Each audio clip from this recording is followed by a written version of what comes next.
بسم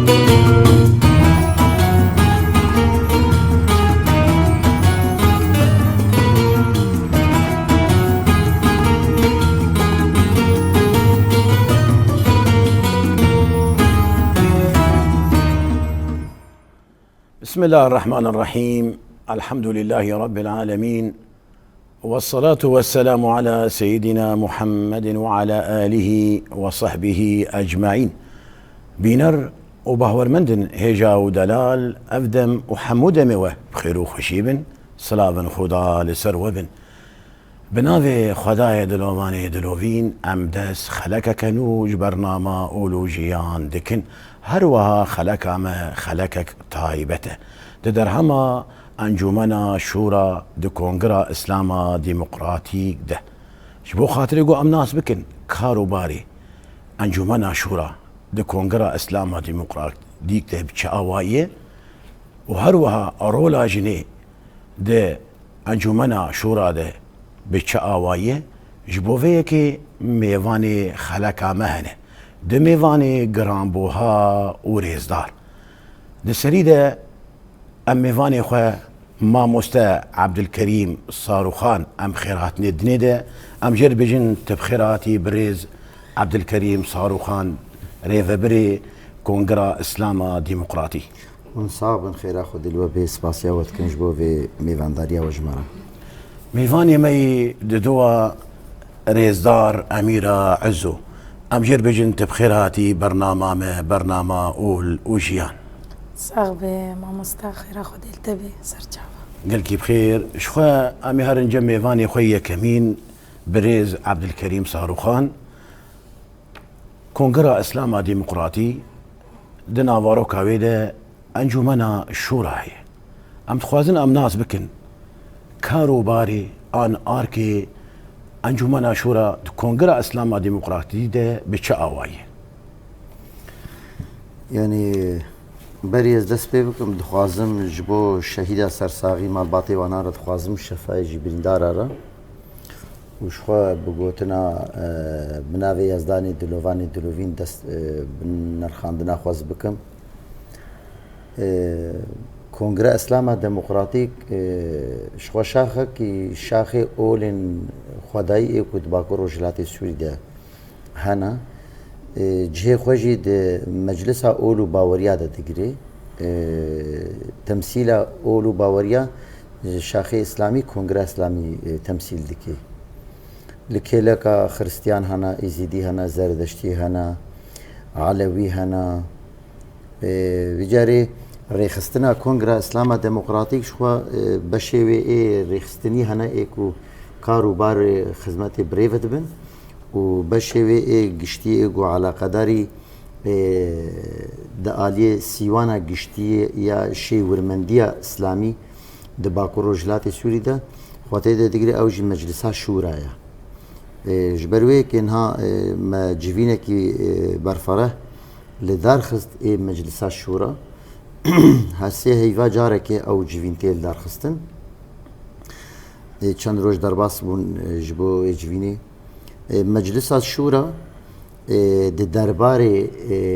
نرخاندن اولا اسلامی د باکور سوری ده نرخاندن خود وی الیدت کی یعنی ایشه مجلس الشورى د کاری رخستنی سازی و فلان بیوان چونو هاتن وانا پراتیکی ایشه خو پیناینه اما اتکارم بجمتا میجی کنگره اسلامی فکر کنگره اسلامی استراتیجی کنگره اسلامی افهمو د مجلس شورا د تی نقاش کردن جبروی کارکی گرانا د جور ده تم دایم خطا ما استراتیجیک عالی اسلامی ده دیار دکید با کروجلاتی سوری ده هل وسط خو بویارین کو در حقا گلین مسلمان و گلین جهانی آنجی بود در حقا انسان ده گوته کرن درباره ویده نرینی خواهی نیزمان هلوستا خواهی نیزمان دویاری هانا دا پرسپکتیفین گشتی اولا اسلامی دیار دکش بو کنگره اسلامی دویاری دا گاوه خواباوی جن چاوا کاربن کارو خواباتی خواب بکن دویاری هانا دا جهان اسلامی برانبری ایریشه کی پرمازنده او جی آلیه سیاست مدارین کو دخوازن برجواندی خواب پاریزن جی آلیه واده برانبری ایری شکی ته کرن دوی آلی دا ایکو و استراتیجیه و خطامه بپاریزه مجلس شورا بریار دگری دوی آلی هانا دا جبوه که مثلا بویرین کو دباکو روجلات سوری ده چه بون بویرین کو دا آلیه هرمین در دوری مدا دا آلیه روجلات ناوین دا آلیه جهانی دا چه تکرن دوی آلی دا مجلس شورا کوم جوینا خل دار دخه دوی کوم جوینه دا هلوستا خود دی دیار کرن تشتی کو على قدری انسانات کرن على قدری اولات کرن على قدری جیانا مروفات کرن دوی درباری دا خودی هلوست درد کبی مجلس شورا بویرن گیم دکارن بناف کن یعنی خط قالند استراتیجیک کنگره اسلام دموکراتیک و دیار دکی ام هرن با ريزدار أميرة عزو ده سازية مي دفرا مدى جنيه جيخ وقرتيه يك جوا سازية كاري بيجي كونغرا إسلاما ديمقراطي جنيه تيدا جيخ وقرتيه ود مجلسا الشورى دجي جيخ وقرتيه قالوا رولا جنيه ده أنجمنا شورى ده چيه وبچا آوائيه تمام سيدة دسبيكي ام ساعتها هفالا قشا خوشتكن سرفي خلكي راستي ام بيجن دي فيدا ميدا انه مجلسا شورى كونغرا اسلاما ديمقراطيك دا هيا يعني ودو باكرو جلاتي سوري بتايبت هيا ام بحاجتها في تشتينا جبر چه جبر تميغو تشتي دي جيهاني دا چه دبن يعني دفي وكا اسلاما ديمقراطيك برسفا مجابي وراستي غوري جوجيفينا تشيبوي هفالي ميجي جوت يعني خطي قالند ما نقاش كرن ضمن فا خلكا وضمن فا خالق وما نقاش كرنا رولا جنيجي تيدهايا يعني ام راستي بيجن تشتي جو دي تشيد بن دي كونغرا اسلامي دا او دي جهاني دا قشتي دا هرد خطانا خطي زلام بيجن وخطي جنانا اجبر اف تشتيقوا ام بيجن دي اسلامي دا بحث بكن ام قال بكن اسلام ديمقراطيك او اسلام بقشتي ام بحث بكن فين بحثا جني بكن شما اجبر وكافيها يعني اليكي جنها اليكي زلامها بزغريكن هنا بزغريكي جنانا يعني نكارن هفالي ما اسلام شارع سر بكن قولي كودي جفاك دهبن بزغريك بن الي جني دبن يعني ام نزيكاتي ما جالي جنيبا وي بهتر بيجبر جبر ام جنن وتشتكي نوتشي بويا يعني ام كارم بيجن يعني باكرو جلاتي سوري انه تميغو تي بحث كرند الي اوليدا بحثا زلام دكن يعني ام بيجن خطيبن ام بيجن امي ام بيجن يعني اخافتن يعني ام بيجن وجهها يعني تميد بيجن شالي زلام فبيجي شالي جني واجبو حقوقي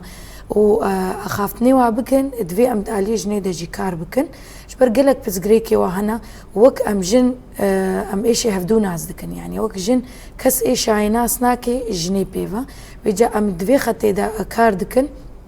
دا الي بس غريكا دا الي عادات وتقاليدي درابن دجي جني ام وكا مجلسا جني كونغرا اسلاما ديمقراطي ودشورا دجي نريني معايا بحق جني يعني تشي بزغريك من چارە سەر من توجيهات من جاليه جنيفا ام بدكاري خو ام شيروفتكن وامري بيشاجنا حمواد فكن دي جهاني دا وبتايبت باكر روجلاتي سوري بلاش قالك سباس باموستا ريزدار أميرة عزو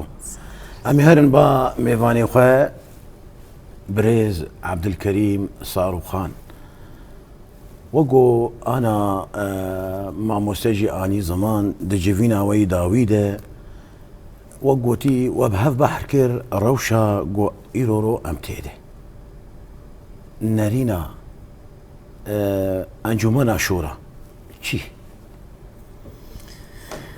يعني شو دوي جويني دا پر برفرهات نقاش كرن جبو روشا هريمية كو هريم تيدا درباست بي يا هري بالكيش جبو كو هريم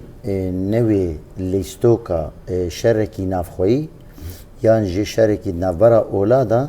رولكي ولو هەلوەستێکی بەرامبەری وێ ئیدی مەجلیسامایە شورا گرت یعنی چما شەرێ فەڵەستین و ئیسرائیلێک و دەست پێکردە شەرێ ئیسرائیلێ لەسەر لوبنانê êgo dest pê kiriye taybet jî ser Hizbullahê şerê Hemas û İsraîlê ku hatiye kirin derdorê me de gurbûnek çê dibe yanî tesîdek tê çêkirin helbet ev gurbûna hanake ev tundiya ku niha herêmê de tê çêkirin çi Lubnan bê çi Filistîn bê çi vir bê çi lalî Tirkiye Iraq İran li Kudrê dibe wê bandora xwe jî li ser Sûriya لسر باکور رجلاتی سوریه بکی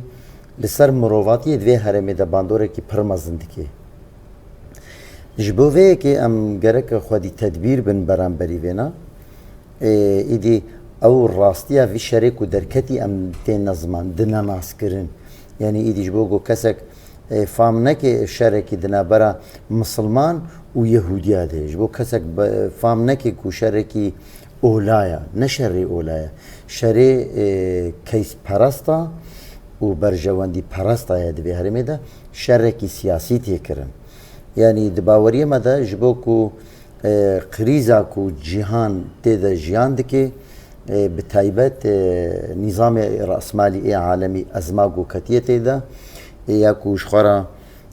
چار سریا پرزگریکن خواهد رجلات آناوی ده وک سیستما نتو دولت هاد دیتن ایرو او سیستم جی کتیه قریزه کی پرمازنده ایدی سیستم نتو دولت نابی برسف جبو سرمایه‌داری جهانی نابی برسف جبو وینا جبو کو کاربن خوشوی آلوزیا خو خلاص بکن و از ما گوته ده ایدی تناقضات خوازنده هرمی ده بدنه چکره هرما کو هر دوری عرضه وینا ولو قبول که کو تناقضات ورته ده و چه ببین رجلات آناوینا چما جبر کو سرمایه‌دار جهانی گلی که خواست پروژه خوا یا مدرنیتا کاپیتالیست حداث رأسمالیه در رجلات آناوین ده پیک بینی نکاری بود در باسی ویدری بکی برانبری ازمکی ایدی هاد جبروی که جبو کو او بخور کاری به سیستم خو در باسی رجلات آناوی که رجلات آناوی ایدیل گوری وی سیستم بمشه توازه تبلیغات هرمی ده ایدی بده چه کرن یعنی هر کس وینا باش زانی اف باش هات خوندن چاوا حماسولو به ایریش کی سروا مدنی هات کرن و اسرائیلی چاوا ولو برسوکی توند ایدیل سروی ملتی جدا کرن نتنیاهو و بری بازن خواو و وانا تبوکا سیناریو کی چیکرین جبو کو شرک دهرمی ده به چیکرین اف شریگو بیکرین باندورا خوی سرما بکیش بو اینا بانگوازی کی مهیت وی علی هانادا انه ام تجاره نون لیستو که یکو بتوندیل اولد میزین تعصب الدینی بکارتین ام نون وی لیستو که هانا ام نون لیستو که نتو دولت ام نون لیستو که نتو پرست یعنی ام نبکن والی شو كده ام وانا هشمندیا خو ام زیدی وینا ایدیلی بفکرن ام گاوی پر پیش دم بفکرن جبروی که یعنی هگر ام جوارن والا است که هریم وری والا است که وندابوی پر مزن همیشه بدینن بالا خو بدیه ده دوی شورشا سوری دم بناب بکن هگرم کاربن یعنی شورشا روجاوا دا یعنی بهارا گلایا کو هاتی چکرن بدلین هری بها لهم کم دباکو رجلات سوری دبون اما الهرمی دی میزه بصد هزار انسان جیانا خوش دزدان بونه قربانی و شریک و تینه کرد چما جوه هشمندیا کو به نبره خستن کری و نب زانیاری کو روش ایدی انالیزه کرن شیرو وکرن نب زانیاری او شیرو وکرن نهایی ما ام جدانا خلقی دی دباکو رجلات سوری دا یعنی شیروکی ما ایدی ال پیش هیچ بو چاره سریه جبو کو ام هفدور راگرن پروژه دستی مدهیا نتوا دموکراتیک بخارجی گو خود سپیری او جی وکا تشبیهی وثیقه مدینه وکا وثیقه گو مدینه پیغمبر علیه الصلاة والسلام کود مدینه دانی دنا برا مسلمان و مشرکا دا و یهودیا و خریستیانا وانا دا او وثیقه هاتا چکرن ایروژی عینی وی سیستمی الورتی مشاندن یا نتوا دموکراتیک تی مشاندن نتوا دموکراتیک نوا خود گود و حوینی اسلام دموکراتیک برگو پر رنگ اسلامی چی بونه ایدی بر ملتی من نبی قربان جبوار رنگ اسلامی ایکو هاتنه چی کرن و مسلمان اجل خواه کرن او اسلام دستلادار یا کو تمو دایم کلیکا دستلادار هاد سکنه تمو دایم آلی گرو پشتگری دستلادار آیا ام نبنا بشک جوی ام نبنا بشک اسلام رادیکال یا توند ام نبن بشك جوينا ام نبن بشك جي اسلام سلفيه ام نبن بشك جي اسلام اخوانيه ام نبن بشك جي اسلام تركا ياكوت بيد باكن يعني افانات اسلام سياسي ام نبن بشك جوينا هاجر ام بخوازن بجاري امبرا ام رنگكي اسلامي بدن ديار كن هري باش نموذج اسلام ديمقراطيه فرق جداهي تيدا ما افناوي هانا دانا ديار كرن هاجر ام فينان نكن وكم كونغرس اسلام ديمقراطي مجلس الشورى ام في هلواستا خوام في نرينا خوش خلكير ندنا ديار كرن ويدمي او اسلاما كو هي وملتي مجل باي ويب مشي هاجر ملتي مال باي ويب مشي خوا حالي خد بيني كتي حالي ده فلسطين كتنا حالي ده لبنان كتنا حالي ده سوري حالي ده عراق كتنا حالي ده افغانستان ليبيا مصر ایدی پارچبونا گود ولات عربا ده هاتا چکرین پارچبونا دنتوا اسلامی خود یا گو هاتا چکرین پر مذهبیت یا گود نوا اسلامی ده هاتا چکرین گلک شپیلین گود نوا اسلامی ده درکتن هاتنا دیار کرین اوانا همو روشکی خراب سروی ملتی ده آنین گرک ام مجلس شورا خودی هلوست بن برانبری وی روشا هانا که یا خراب جبوه وقتی که امتین روشا هریمی ام شیروت کن جبو اولداری مجی در دوره ما فهم بکن چل در دوره ما تکرن مثلا نتنی طقوس عبادتنا مثلا تنی نعقیده و بهوریه مثلا ناوتنی مثلا عقیده و بهوریات چبی لیتمروه کی سروی روی عرض جیان دکی چل سر روی عرض تکرن تپی باندور تبی جبو اینا اولداری ما خطیب ما مؤذن ما ايكو دمزقفتا دنا ايكو دچنا مزقفتا تمو داين ايكو اولا اسلامي جيش خوره كرنا وكا كاركي لبايوينا دمشين افانا تاف غرق الروشا هيجي ايدي ناس بكن يعني دي تشروشي ده جيان دكن يكي بيجي والله يشين بينينا وما على قدرناكي وما مثلا ماتشد فينجي ما نفهم دچنا مزقفتي خو نا برق سوري عفو كن مزقفتي ماجي ايدي قالك كسايت هنش خوردنا شغلاندن جبر يا هريكو فايدة وزرار بهفرد دي دناف ملاتاتا منبرة يعني اف منبري هنا كي هاجر بزانبون بعقل مندي بهشمندي كي نو بفكركي زلالي باقيج لغوري برجوانديا انسان ومروفاتي لغوري برجوانديا جلا نولو وري شغلاندن وبي آلاوكي تبليهوية آلاوكي فتنيه وتشبه او بوي كارجي رابونا كرنا يعني د افقات تفريقه و پارچبونا د ناوا مسلمانه ده شخو جويناتي جبروي كي ايدي افروشاك و نها حريم تي د درباست بي لسر ما فرض دكي كو باش امشيرو وبكن ام باش جهور ديار بكن بيچا جبم قاربن خودي هلوست بن خودي نارين بن برامبري في بيلا كوب سرمدتي يعني ايدي امشي ملتكن د ملتي رجلاتنا فيندا هاجر مسلمان هاجر يزيدي بيش خو يزيدي ما برهنا هاجر مسيحي بن هاجر زردشتي بن هاجر يهودي بن تف اولي خداينا اوا اولا حمو ايدي برامبري زرارك برمزنتين تجالي فلسفي ومنطق وعاقل تبيجي زرارك مظن واتي كرن دفير روشا هيدا تجالي اول ده بيجي زرارك مظن واتي كرن ومع الاسف شد دنا شغلاندن بقول دنا شغلاندن تخازن بخن سري مروفادا جبوينا ام جيب مجبور دبن ام دفي قاضي دا دفي صاحي دا ام في بريخستن بكن داكو كاربن برامبري في شابيلا كوتي مخبقرن حتى كو ام في جمياخوا بجهن جهكي آرام يعني براسيجي روش برزحمتا تبليه فيكي برمزن تيدا هيا انسان جیانا خوش دست دن کوچبری گلک تکرن دموگرافیا روجلاتا ناوین تی گوهرتن حاضریا پروژه کی نوش بو روجلاتا ناوین تکرن روجلاتا ناوینا مزن یا روجلاتا ناوینا نو حاضریه ویت نکرن ام برانبری وینا که چنه نقاش پر دريج الجبوفيه كيجي هات نكرن يعني بلي ما فهم كر ساعات تخوش بريز عبد الكريم صاروخان امي هرن با ريزدار اميره عزو روشا جيني دشري قول داره يعني جن بتشافي افشاري قو انا امتدد نره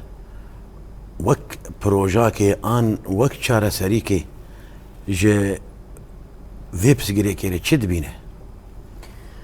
راستي ما مستعم دبينن هاد رجلات نافينا يعني شركي برمزن تشد بي يعني دردوري ما قشرة دولتي درخما دجيان تكن حمشرة يعني وشركي يعني مظنة ام كارم بن بيجن وقو ام زانن ام جيان دكن تشريق وتشيد بي تعدا اول سرجنيه تعدا ددواجي سر زاروكا يعني جن وزاروك استهداف دكن تمي او تخوازن واتنا بكن شريق ومديجي باكروجلاتي سوري جي تشيبو وك شري داعش دفي ملي دا تشيبو راستي يعني تشتري جران بحقي جني تشيبو ام كاربن بيجن وي سياستا قود مشان دندوي دميدا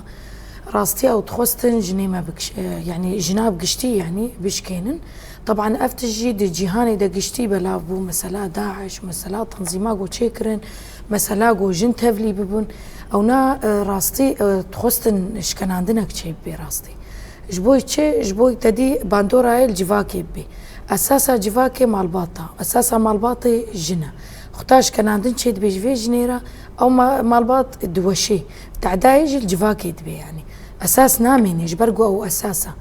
بجي اف شريكو تشيد بي تعداي دسبيك اليه ومديت يعني تشي محاولاتي جو كرن بجن قرتن جن تجاوز كرن تنديا سرجنيهات ام بيجن تندياج اليش حمال يافا يعني دفي شريد سرجني دهاتن راستي ام يعني ما نقاش كرد فيجي فينا دجي جبرت تشتيقو يعني تجفاكي دا اساس بكري او قاعده ديني دفيت اساس قاعده جبو جنيت ديني بس قريك جو تشيد بن حما جبو جنينه جبرقو تعدا قولي كرن مسلا جو ام بيجن داعش ومسلا ويشري يعني جاليش حما اليا ام بيجن ميجي قلب عندن جاليه جلو برقي قلب عندن حتى وكان هاجي ام كاربن بيج النسبة كجنيمة حتى انها باندور الوادبي او وقت ترسا كدلي وادا جوي شريقو تشيبو يعني ترسا قوديسة فقري ترسا قوديسة باندوري المبكي ام دجي فيتش تيبون راستي وكما تخست ام علي كاري خودا ام حلكي دين جفا بسكري كارا جبو جنيمة بيش كافن جبو جن خواناسكي بيجم فاز هما ويترسي بشكيني وكاربي قافا خبافيجي وراستي ام دفيالي دا ام دستي جناح مواد قرن ام اريكاريه ددنوا جبو ويترساخو بشكينن ومديجي دروجلاتا نافين دا ما افقاف قلكي افيتيا ودروج افادا بتايبت اسكار بن بيجم ما قافا كبرمزن افيتيج علي جنافا وخناز دكن وطبعا اف شرقو هبيجي وقو بردوان بكي جنيما في جاخوناز دكن وبان دكن يعني بنافي جنيب حقوقي خوب ما في خو طبعا قالك بس قريق جيج علي عادات وتقاليد وعرفي ما يكفنن يعني ام بان دكن جو جنيما حما يعني خناس كن انه اف تشتيقو قتل كرن ام بيجن تجاوز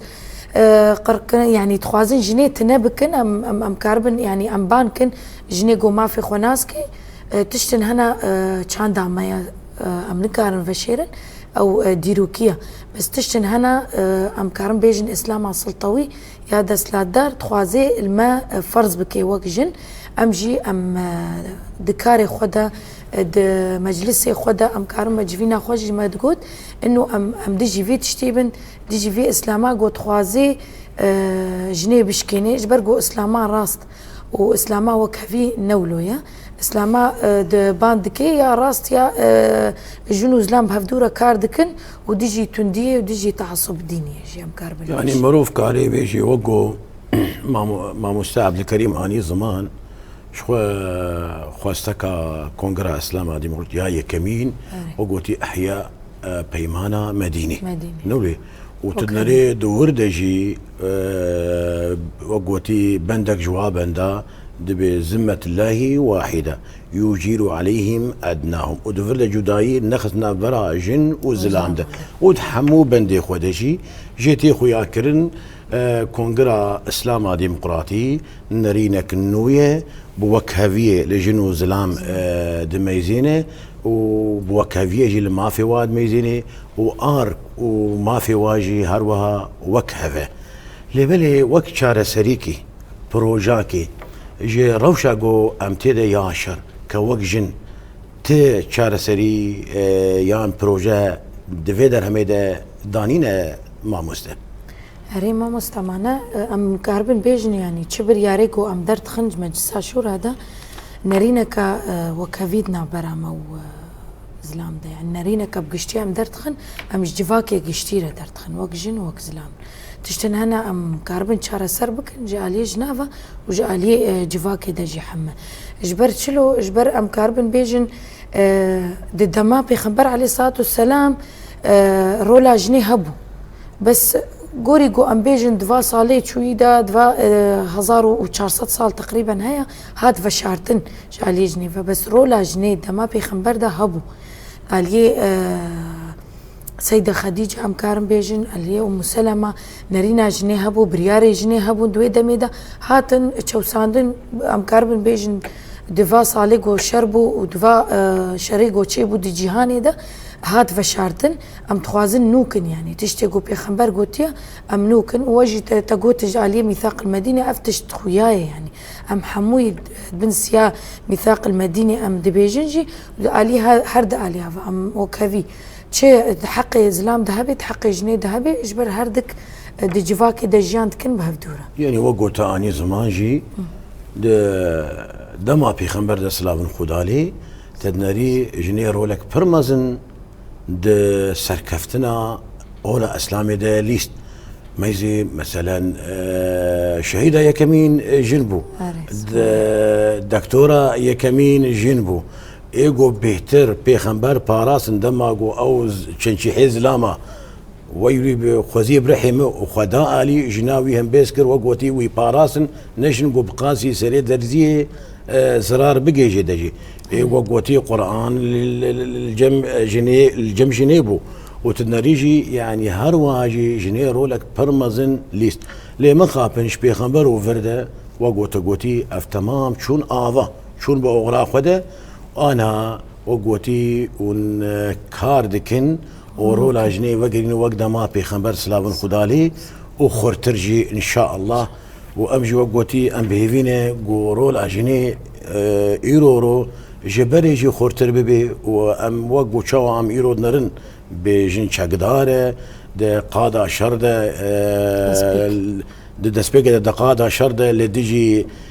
دجمنك يسكني داعش يقو دنياي تمامي جيد بزدها جنا او تيك فبر وامش خدا بيفينه قوروبرو رولاوي خورتر ببا وببا النيشان جيهاني تمامي له امي هرن با بريز ماموستا عبد الكريم صاروخان شخوته هنكي اني زمان تهات سر منبر ومزقفت وسيدا دما قود مزقفت ده روجا بشو روجا ايني خود بيد دي لي روجا ايني دنارينا كونغرا اسلام ديمقراطي ده چي يعني خطبه وتشتي قوتي الجامعه دتي بيواندن دملي شيرات هذا دملي هشياربوني ده نها هجرم لي وگرن اف روجاينش جكوهات خطبه روجايني امي بيزان بن قد وگري دما پیغمبر عليه الصلاه والسلام وقتكو دمزگفت خدا يا المدينه پرزگريكن ملت خو شيروت كرن و پیرجی دگها بریار و نرینا یعنی ایدی وقت جوینکی جوین ملتی ردهات شکرن روشا كوي ملتي مدينة تيدا جيان دكرن يعني مسلمانا جيبو تيدا جيان دكرن سر واد آخویش بو چهار سریش پرزگریک عربی بینه ایدی تدید جواکا خوزایی دا پرزگریک دناوا جواکی دا چید بینه ایدی تمو دایم پرزگریک ناوا جواکی تنه سروکه ایلا و عشیره و کسایت تمو دایم بدسته و نایک و چهار سری بین رولک وایا مازن های سرکه لینه تمو دایم جید تکرن دویاری دا جبر اولا خدایی مسلمانتی و پیغمبر علیه الصلاة والسلام وک رحمه که انسان راحتیه جهانی راحتیه کائنات راحتیه ایدی رولا خود چاره سر کرنا پرزگری که جواکه ده دمزگفتی ده تانی زمان بوی رنگی ها دکر بالا خوبت یه ده دوی ده سردمه ده چاوا بو پیغمبر علیه الصلاة والسلام وقتی خواستبانه هنک قبیله عشیره سروک و عشیره و قبیله ببینه هنکی نقاشه کی بواره بکه جه نقاشه وانا لوی مزگفتی بو وقتی دخواست شانده کی بشینه مثلا دروی هرما جزیره عربی مثلا آلی روما لاری خريستيانا لوا ولاتی بیانی دروی شانده کی گودره کرن جوی مزگفتی دری کرن اصحابی خو ایکو مساج خو بواره دری کرن جبو هنتشتا جواره بیجی قافله یخته کو درباس بون ای بازرگانی دخته گودهاتن جبو کو رساله خو بوابده فهم کرن مانه نت شوت کته پیشیا و قافله کاروانا دا دمزگفتی دا ایدی گلک انسان دیتن بازرگانی مزن دور دا دیتن او مساج خو جوانا رد گود یعنی مزگفت ایدی دهات شغلان دی جبو هر تشتی خدمتا وی ملتی کو هی خدمتا چاره سر کرنا پرزگریکن جواکا کو هی و پرسپکتیفین گوددان جواکی توجیهات گوددان جواکی دمزگفت ایدت کرن منبر بو یعنی ایدی هر کسی لی گهدارت کر مع الاسف دوی سردام آمده منبر اما عکسی سردام پیغمبر علیه الصلاة والسلام تی شغلاندن یعنی منبر اما ایدی که دگلک جهاده کتیه آلیه کی وکفتنه یکی تیده تیکرن او چاوا مثلا گر کرنا انسانا لهمبری بویره کی کو تی قومی و گر بکی مثلا حال من بیجن هن مزگفت مثلا افکاری ها کرن جبو گر کرنا ملتی من بجی راب نسر پیا و خو پیشاندانا بکن جبو بویره کی گودناوا من بجی دهاتی کرن افروله کی سلبیه نروله کی ارینی لیستیت وی آلی هادا ازیادی بیجم مثلا ها لوا هریمی ما تلميذين اولدارك خطيبك ذا سر من بري بحثا چیروکه کی بری 1400 سالی چی بویا 1300 سالی بری 1000 سالی چی بو بحثا وید کی نه از نل دیجیه مکو بحثا وید کی وک میناکه کی بین زمان یعنی جبو انسان شخوره جی عبرته کی بگرین انل دیجیه ما بس جی اولاتر کو پرزگری کی جیانا ملتی خوی گونها دنا وادا جیان دکی وی بین زمان مثلا زمیناکه بیجم مثلا نهاد دجمن و مادين هشبر مخدرات قال لك بلافت كده باكو رجلات سوري ده للرقاي للطبقاي من بيجيو للجزيره لحد فري هولداني وهنا وتقالك جهادجي بر بزحفي بلات كي جواني ما تين شمطاندن ايدي بكارتينن و اشي هناكي روزانه کشتن چه دبن باکو رجلات سوری دا مثلا جن از بیجم دکوبانی دا تقریبا بیجه دوی مها در باس بیده 19 جن هاتن کشتن مثلا یوانا چیه نه پاشوروتیه هشمندیه انسانا رولا خطیب چیه کووی ملتی شیرت بکی پرسپکتیفا بده توجیهات بده في ملتي هناك داجوي اصلي دركبن ما تجمره در دوري دمزگفته که د تبحثات تو پشکو مراب که و تبحثا بیجه آوا نیل والله چکه های کام دعاب کش بو آوا نیل فراب به مظلم به راب سر خو بوش به والله خود تعالی مسلمان بسر بيخي و کافر جبن بيخي ام نزان ايدي كافر كينا و ام نزان او مسلماني بسر بكفن چقا مسلمانن ام وینا نزانن ایدی افچه دوانا افچه گوتنین افچه نرخاندنین وره مجینا ملت تا خورت تا همو کوچبر دبن مانە نەخۆشیەکە گودێ و باوێ ختیار دمێنن خۆی تەعالا گوتیە بر الوالدین هەکەتە بر الوالدین بێک بێنێ گەرەکە کوڕێک یان کەچەک دەوش دێ و باوێ خۆ نەبەردێ بە ئەوروپات کەبن بچۆلات کەبن یا دیمە زێنە تێ کوشتن سەرێتە تێژێکردن تجملەتی خۆرە نابێژێ وڵا هەمە پاراستنا خۆ بکن لاو لە گۆری مسلمانتی خۆی تەعالا و پێغەمبەر گوتیە وەختەی ئێریشە کاتە سەر وە خۆ بپارێزن يعني سكرا خو ندين نبركيري حتى ميناك كيف حديثك كابو وهنجارتي نظمان ايكو اختصاصا دالي اولدا دبيغو يك هاتا جنبي خبر جو ما هاجر يك هات حقي مش مستند اشبكم جو بارسنا خوبك حق نهي لحقيت اشطبستيني ايغو هاجر زوران برغو شري ويبكر ايغو هاجر ويس كشتم جو تكشتي شهيدي جو هاجر ما او كشت جو تشي هاجر بركو بلا خول تخستيا يعني حتى داويد بيجي بارسنا خوبك هي مسلمان يا خطيب ويا امام تفهمز قفتي خوته چما تباشيره الخلكيناكي چما وعزيته معنا ولو هوقاسي تخوت باريزي وخوت خي قرچكا دو ولو كسب بالي نيني سرته ولا تبي سياسه مدارتين نا سياسته ما ازهجر وكملتك كرد از برب تنكرني فتشم از تيم قتل كرين جانام كفي تهلوكي دا از كوچ برد بم دو اوروبا بدرت كفم جعفرين دركتم سريكاني دركتم انساني ميكو او جباوريا خو خدي تعالى تين دشنغالي دا ايزيدي كوج عرض جي خو دركتن 5000 جنيوانا هاتنا سبيكرون بازار دا هاتنا فروتن هي مسلمان برامبري في قوم مسلماتي افا غركا وري غهرتن يعني براستيجي تشتي برشاشتي نكرن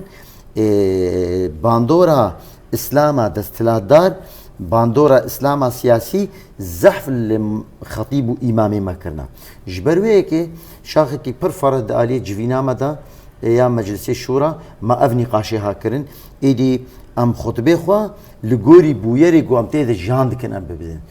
بدن يعني بل خطبه ما اوبن چاره سريج بو پرزگريكي هريمكي چنا عشير وعشير شري هفت كن نا وقتا بيجن بين نابي دولي دقو عشير وعشير شري هفت بكن شيرات الخلقية بكن خطبه خود بيجن زاروكي خود بشينا دبستانا زاروكي خود بشينا زاننگها ايرو زانبون زانياري جمر لازمه پرورده کرنج مر لازمت ویاری هدا نتنی دعا و لمیجو روجی دعا و لمیجو روجی فرضن سرسری من و دعاجی باشن باوریت پیت بکا عمل کلکا وانا یا بهتر فایده بدیت چیا کودگوری وادعا تشخورا فام بکیت میجی خو بشغلینی زانیار بی زانکوی خود خورد بکیت تلگوری و بخوینی چغفبال ببی تکهربی پیوستین جیانا خوا تشي بك يعني والكيلكاوي الميجو روجيا خو بك جويجي جبر انسان ده الي وينا الي كيويه روحاني هي غريداي بخود تعالى ويا غريدايا ودانو صاننا يعني خو غاندنا خود تعالى والي وي جاني هي كو مجبور الغوري في جاني جي هر تشتي بيوستي خو بيك بيني مع الاسف خطيب امام ما تشافي خوش في الي هادغرن لينا ميزينن اللي تشافي خد بردنا عليك الطقوس الدين والميجو روجي تاني وي قرتنا افجي باندورا سياستا اسلاما سياسيه باندورا اسلاما اخوانيه باندورا اسلاما سلفيه باندورا اسلاما دستلاداريا سلطيه افياغو عثمانيه جمال تشكيله وبري عثمانيه جي افانا كي هاتي تشكيله جبوي خطبه ما جنها وشوندا جرك هر امام هر خطيبك لكوجا مزقفتيت به روشاكو هي ويج ملتي خور بيجي چاره سرياوي يا دي جيراني تا پفچونا وغها كشتين نبراوادا بر خطباتا لسر وارد هر دو جيراني تا به اي گوتين مزقفتي به صلحيت نبراوادا بكن نابي هون هفدو دو كوجين چي نابي ما تشي تشناد بيجي في ملتي والله ازبر كرنا يعني افچيروكو مسالي هنا ما حافظ كرنا ما ازبر كرنا نما وقتي وايا جبو ما قبل كي رنگه كينو اي خطبه ايدي دباكو رجلاتي سوري ده چه بي وغيري راستيا خطبه بخوا راستيا جو پیغمبر وقت جو خطبه خدای وغيري وي راستيا يعني ام جو کوي بكن يعني ام درده خو بهتر درمان بكن ام نه کاسکازي بكن کاسکازي چاره سري چنا به بدرد درمان کرن چاره سري ايدي چه بي يعني بشكي باش د جوينامه ده سروي مثلا خطبه رجائي نابون براسيج وقوتا اني زمان قالك حشا سيدابه يقود مزقفده دكار دكا وافكار اشخور لا اقدانيه ديتيه قالك دسي خديني سر ايشا ملتي اخوه سر ايشا جواك اخوه وقوتا اني زمان راسه ميج روجي زكاة حج أفايا وقوتي عبادة لأفنحم عبادة أفشروك جي عبادات سرسكرنا جواكا مروف دما قوم مروف بري جواكا خود دي خيري باراسنا جواكا مروف وهروا وقوتاني زمان هاقا مروف عبادات بيني زمان بخلقا مروف جي درباس نابه قرك هر سيداك شخور ببني وك آرككي دستي خودين سر إيشا جواكا خو بشگريا ملتي خو بك دجبري دجمني قلي خو بسكنه لورا خود تعالى جمد خوازه قو ام بهفدوره هفقرتي بن بشگريا هفدو بكين وامسر هفدو قبول نكن وقيمة مني قو كيبا برا ببه بناوي چتي برا ببه بجواكا ما بندسي خو بك ملتي ما كوشبر بك ملتي ما تيك ببه لي وقت ما بداويد ما مستر عبد الكريم براسيجي يعني كلها دجفاك هي كلها كبرمزنه وتكاري بيجي اف كلايا بويل سر اصا جيهاني مروفكي خفروت قلي خو وخفانا كر جي مروفايره فاقو مروفاهية تمامي جبندستية درخي سردستية جطارية درخي رعناية او مروف هر كسويد ناز دكا سروك عبد الله وجلان كوك انجمان عاشورا كوك كونغرا اسلاما ديمقراطيك بانغاوة جفية كيري جبو ازاتيا سروك چه هي هروا جبو چارة سريا دوزا كردستان چه هي؟ نها دي پرسگریک سرکه ای روجلاتا نوینن پرسگریک جي یا كردا پرسگریک کی دی یا جهان عربی يعني جبركو ويرانيا بسري جهان عربي دي جهاتي نكيما اما سرکه جيا كرد جبركو هي ناي ناس كرن وك ملت اكيد نهات اعتراف بكرن نها پیشنگي ملت كرد ريبري گلي كرد ريبر عبد الله وجلان دما کو درکت خودی پروژه یک بو پروژه ویجی وکو آنی زمان جبو مروفاتیه جبو انسان یعنی دروجلات آناوین ده دی جیهانی ده کاری به راحت به اراده خو جیان بکی ایدی به فرق جداتی لی میزین دنابرا اولو باوریا ده یعنی جی نابرا نتوا ده مثلا اف کردا اف عربا اف سوریانا اف ارمنا اف کلدانا اف آشوریا یعنی جی ولا اف مسلمانه اف مسيحيه اف ايزيديه اف زردشتيه اف بيدينه اف يهوديه افانا برزغريكن يعني اي تعصبات ديني دنا ملتي روجلات انا بيدا ريبر اوجلان چارسريج بو وينا ديت يعني بليغارين اخويا چارسريه ايدي چارسريه برزغريكن روجلات انا بين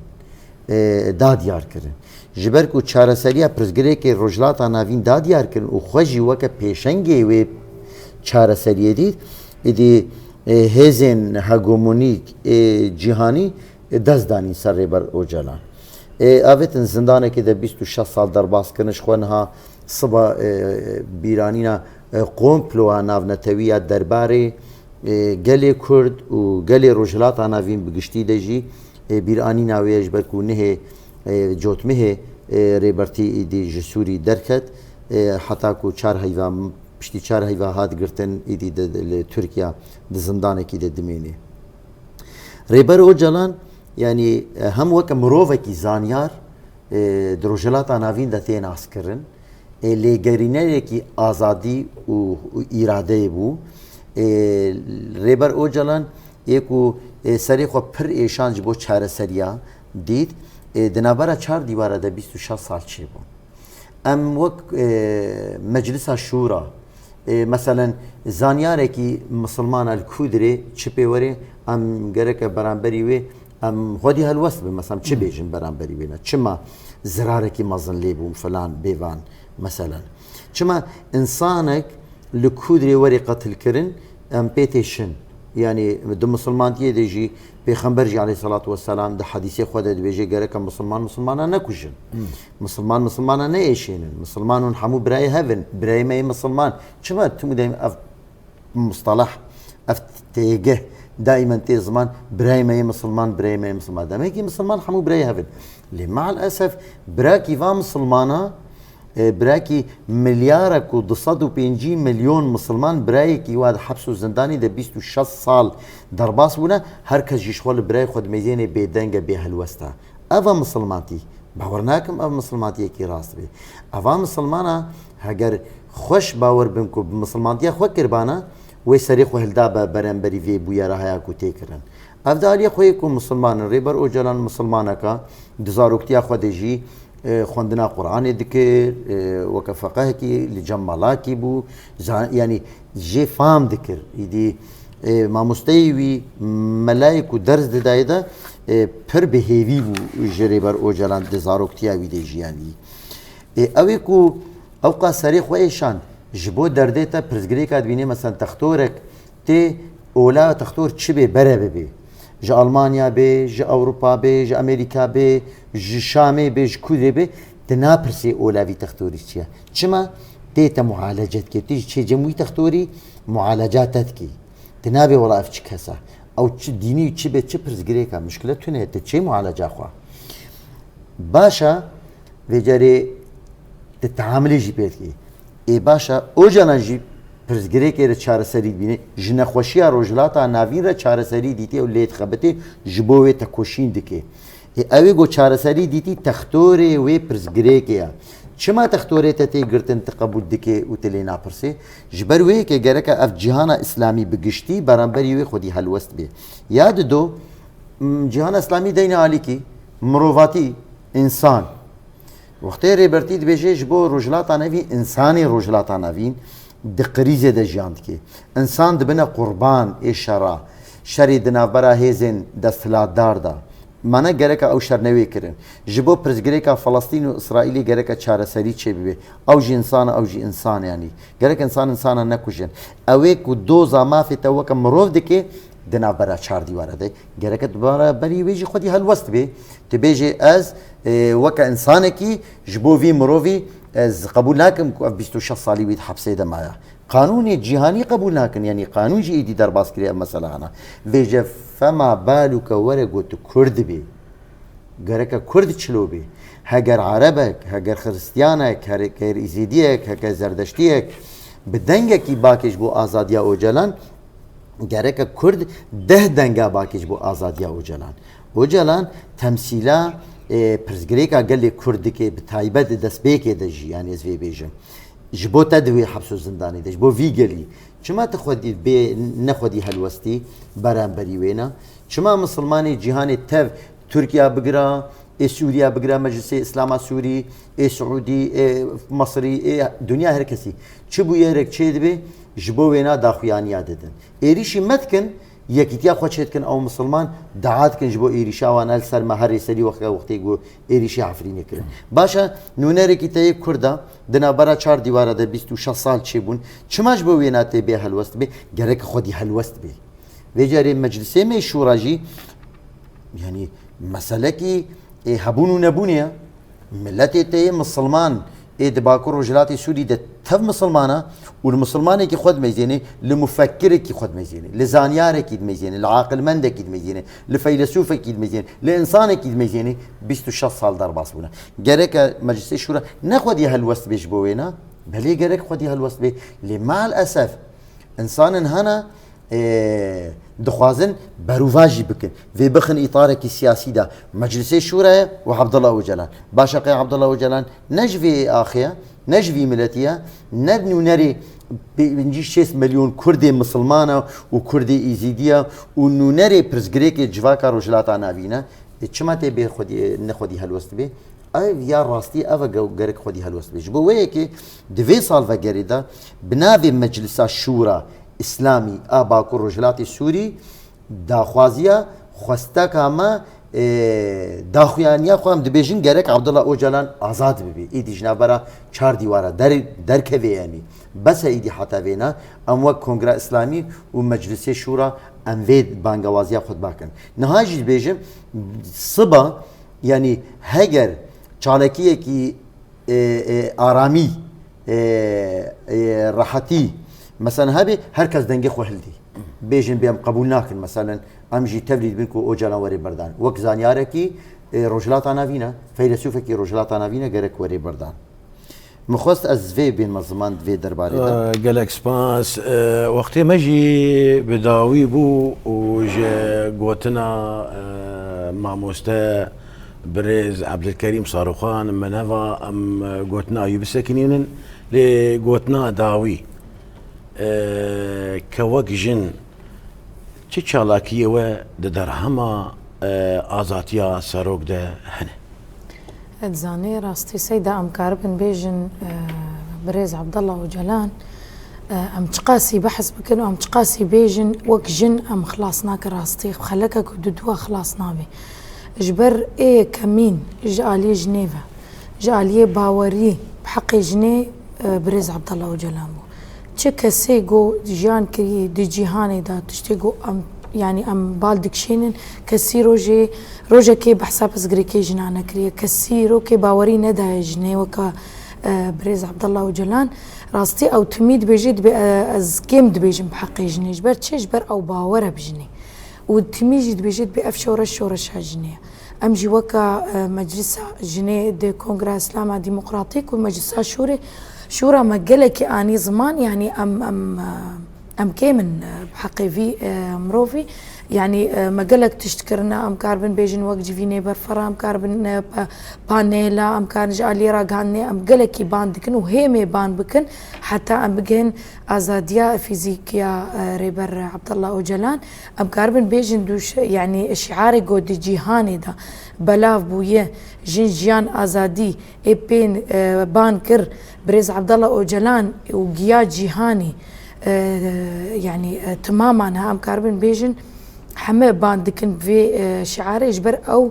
باوريا قودا جني ندا كسي راستي ام بيجن كسكي وكوي باوري